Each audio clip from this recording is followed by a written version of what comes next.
Bienvenue sur Radio-Québec. Les Québécois parlent aux Québécois.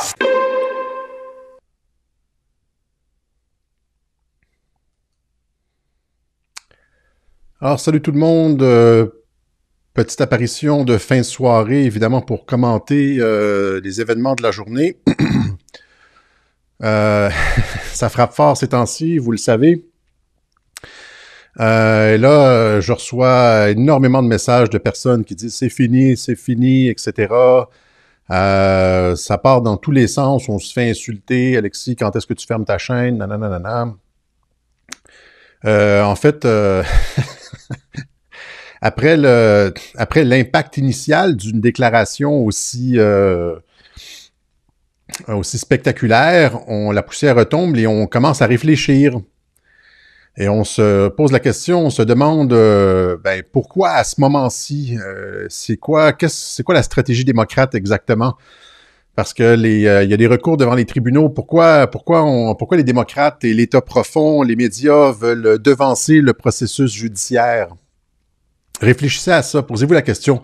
Pourquoi les démocrates, les médias, l'État profond veulent devancer le processus judiciaire? Pourquoi ils veulent faire fi du processus judiciaire alors que on annonçait ce matin une conférence de presse justement sur la fraude électorale, etc. Pourquoi ils font une annonce spectaculaire comme ça 15 minutes avant pour distraire l'attention de la fraude électorale? Et pourquoi ils ne laissent pas le processus judiciaire se dérouler normalement? J'ai été sous le choc ce matin quand j'ai vu cette annonce, puis après ça, je me suis rendu compte que c'était un aveu de défaite complète. Alors, et ça ne va rien donner. OK? Alors, tout le monde, laisser la poussière retomber, ça ne va rien donner, ça s'en va nulle part, cette histoire de proclamation de Joe Biden. Joe Biden n'a aucune base constitutionnelle sur laquelle s'appuyer pour se déclarer vainqueur. Il n'a aucune base constitutionnelle, ça ne repose sur rien de légal. Le processus de sélection d'un président américain doit suivre un processus bien défini. Hors de ce processus, il n'y a pas de légitimité ni de légalité. Présentement, Joe Biden n'est ni le président légal ni le président légitime des États-Unis. C'est du bluff. Alors, qu'est-ce que Donald Trump faisait pendant que Joe Biden annonçait qu'il était devenu le président des États-Unis? Trump jouait au golf. Je veux dire, parce que ça ne vaut rien, cette déclaration de Joe Biden. L'annonce de Joe Biden a la même valeur vis-à-vis la Constitution américaine qu'un billet de Monopoly à la banque. Et sur les billets, c'est marqué... sur les dollars, c'est marqué « Ce billet a cours légal ». Mais présentement, la déclaration de Joe Biden n'a pas de cours légal. Ça ne repose sur rien. C'est comme un billet de Monopoly. Je suis le président des États-Unis. Et c'est pour ça que Trump joue au golf, parce que ça ne vaut rien.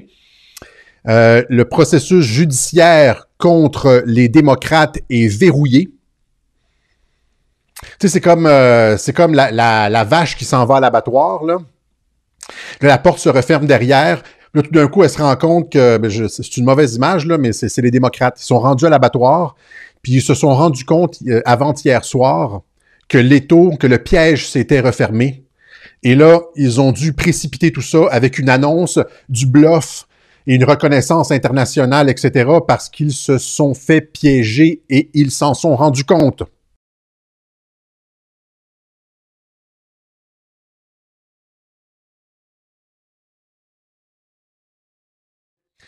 Donc, ce que Joe Biden vient d'annoncer, toutes les félicitations à travers le monde, c'est comme de l'argent Monopoly, ça ne vaut rien. OK? Alors, il a fait cette annonce alors que les recours légaux se multiplient et que les preuves de la fraude massive sont rendues publiques. C'est en train de faire boule de neige, ça. On s'est rendu compte qu'il y avait des machines qui avaient flippé en faveur des gens qui avaient voté Trump. Les votes avaient été flippés en faveur de Joe Biden. L'avocate, l'ancienne prosécuteur fédérale Sidney Powell a dit que c'était le même genre de mécanisme qui était utilisé dans les révolutions colorées pour faire tomber des régimes. C'est-à-dire que les États-Unis ont été sous cyberattaque. Les élections américaines ont été sous cyberattaque. Si on comprend réellement comment fonctionne Donald Trump, il dit « J'ai gagné » et par une très large marge de manœuvre aujourd'hui. Hein, c'est un de ses tweets, là, « I won by a lot ». Alors, encore une fois, s'il fait des affirmations comme ça, c'est qu'il a les preuves. Il est capable de le prouver. C'est pas du bluff. OK? Et ça va être prouvé. Le processus judiciaire est verrouillé et ça s'en va, toc, toc, toc, toc, toc, jusqu'à la Cour suprême. C'est-à-dire que lorsque le camp républicain va montrer aux juges fédéraux toutes les preuves de la fraude, les preuves, comment je pourrais dire, indubitables de la fraude à un juge fédéral, si les démocrates n'acceptent pas, ça s'en va après à la Cour suprême. De toute façon, ça va probablement s'en aller à la Cour suprême. Et là, Trump contrôle la Cour suprême. Hein, vous comprenez? Avec des juges qui respectent la règle de droit, pas des juges achetés. OK?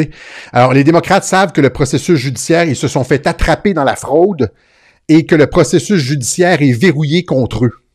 C'est pour ça qu'ils essayent de sortir du processus judiciaire, là, puis à demander de l'aide de leurs alliés de l'État profond partout, là, Justin Trudeau, etc. Là, on va prendre félicitez-nous, félicitez Joe Biden, etc.